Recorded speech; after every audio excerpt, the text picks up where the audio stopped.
Hey guys, this is Matt. I'm looking at the Aura Fountain by Danny Manufacturing. I'll give you guys a size reference. Here's a hat. That's kind of how big it is.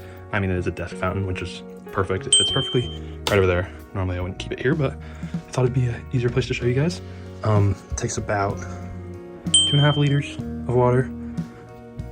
The water stayed in there for about a month before you have to refill it from past experience, but it's been great. The one little light actually does it justice. It reflects on the other bowls and it looks pretty good. I would say it's nice that you can kind of move the rocks around, because if they were in the wrong position, some water might fall out. But yeah, I haven't had any issues with leaks, anything like that. The pump isn't too noisy. You can hear it. But it's been a pretty good purchase. It is relaxing. Probably need to add some more water. But yeah, thanks.